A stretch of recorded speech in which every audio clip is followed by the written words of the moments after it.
Donald Trump की dead economy वाले बयान का समर्थन करने वाले राहुल गांधी ने आज कहा कि उनके पास एटम बम है और यह जल्द ही फटेगा। लेकिन डीएनए में आज हम राहुल के एटम बम के साथ उन 3 एटम बम के सियासी धमाके का विश्लेषण करेंगे जिनसे सबसे ज्यादा नुकसान की आशंका राहुल गांधी की पार्टी को ही है। मालेगांव केस की जांच में शामिल रहे पूर्व एटीएस अधिकारी महबूब मुजावर ने यह दावा किया है कि उन्हें मोहन भागवत को गिरफ्तार करने के लिए कहा गया था। इस केस में गवाह रहे मिलिंद जोशी ने जी न्यूज से बातचीत में यह खुलासा किया है कि उन्हें मालेगांव ब्लास्ट में योगी आदित्यनाथ को फंसाने के लिए कहा गया था। और इन सब के बीच तीसरा सियासी एटम बम कांग्रेस के बड़े नेता और महाराष्ट्र के पूर्व सीएम पृथ्वीराज चव्हाण ने यह कहकर फोड़ा कि भगवा नहीं हिंदू आतंकवाद कहा जाए। तो क्या संघ प्रमुख मोहन भागवत कांग्रेस सरकार के टारगेट पर थे? यूपी के सीएम को भी मालेगांव धमाकों की आंच में झोंकने का बंदोबस्त तब की सरकार ने कर लिया था। यह दो सिर्फ सवाल नहीं है, एक ऐसा खुलासा है जिसने पूरे देश को सन्नाटे में ला दिया है, साथ ही चिंता में डाल दिया है कि राजनीति की आखिर हद क्या है। आज आपको यह जानना जरूरी है कि आखिर ऐसा था तो इसके पीछे तब की सरकार, उसकी एजेंसियों और कांग्रेस का इरादा क्या था, क्योंकि हिंदुत्व के 2 प्रखर चेहरे उनके टारगेट पर थे। इससे किसको क्या हासिल होने वाला था? ऐसा होता तो तब देश की इस पर क्या प्रतिक्रिया होती?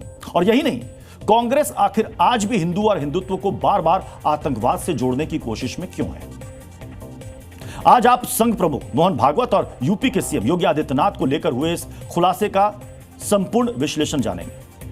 परत दर परत हम आज इस सबसे बड़ी खबर को समझने की कोशिश भी करेंगे, क्योंकि पूरे देश के लिए यह जानना और समझना बेहद जरूरी है कि जिन्हें हिंदुत्व और हिंदू से नफरत है उनका आखिर इरादा क्या है और ऐसा क्यों है। ये चेहरे जिन्होंने बिना गुनाह के 17 साल का संतरास झेला, 17 साल की बदनामी को ढोया, साध्वी प्रज्ञा, कर्नल पुरोहित समेत ये 7 चेहरे शायद आसान टारगेट थे, इसलिए इन्हें मालेगांव ब्लास्ट की आग में झोंक दिया गया। आखिर इंसाफ आया, न्याय हुआ, सभी बरी हो गए, लेकिन अभी असली खबर आनी बाकी थी।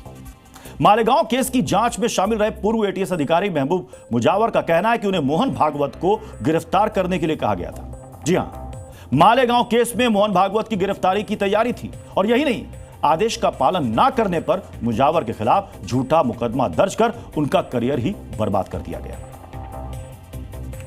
मोहन भागवत जी को लाने का भी मेरे को आदेश दिया गया था। मेरे बॉस, मेरा जो इंचार्ज थे वो परमवीर सिंह थे और मेरे को लिखित में सब जो भी है ये लिखित में मेरे पास एविडेंस है।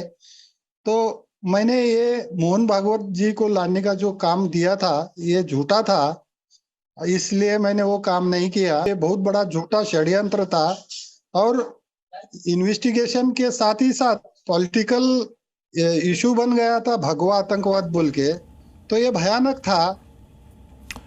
महबूब मुजावर ने जो खुलासे किए उसका विश्लेषण हम आगे करेंगे, लेकिन पहले आज हुए खुलासे के दूसरे विस्फोट की बात करते हैं, क्योंकि इसके बाद फिर कोई शक नहीं रह जाता कि कैसे कोशिश हिंदुत्व की राजनीति को ही हमेशा के लिए खत्म करने की थी। लेकिन हालात बदले, अदालत से मालेगांव ब्लास्ट का सच सामने आया तो सारी सच्चाई भी सामने आने लगी। केस में गवाह रहे मिलिंद जोशी भी सामने आया और जी न्यूज पर यह कहकर पूरे देश को हैरान कर दिया कि उन्हें मालेगांव ब्लास्ट में योगी आदित्यनाथ को फंसाने के लिए कहा गया था। असीमानंद का नाम भी लेने के लिए कहा गया था। दबाव बहुत ज्यादा था, अधिकारी मुझे टॉर्चर करते थे, मनगढ़ंत कहानियां बनाने का दबाव डालते थे। योगी आदित्यनाथ जी का नाम नहीं था इसमें, आसिमानंद जी का नाम भी लेने के लिए बारंबार बोल रहे थे।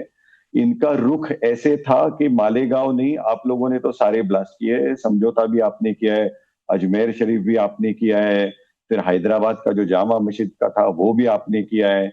तो ये ऐसे मनगढ़ंत कहानियां हमको बताते थे कि आप बताओ कि आप इस जगह पे गए थे, वहां योगी जी आए थे, उन्होंने भी बढ़ावा दिया था, और हमें बोलते थे अभी ये सब चीजें लिख के दे दो या फिर मैजिस्ट्रेट के सामने आपको जब खड़ा करेंगे तो आपको यही बोलना होगा। और जब हम ना बोलते थे, मैं जब उनको ना बोल रहा था कि ये मैं ऐसे नहीं कर सकता, झूठ नहीं बोल सकता, तो काफी दबाव था, परिवार के ऊपर दबाव डाला गया था।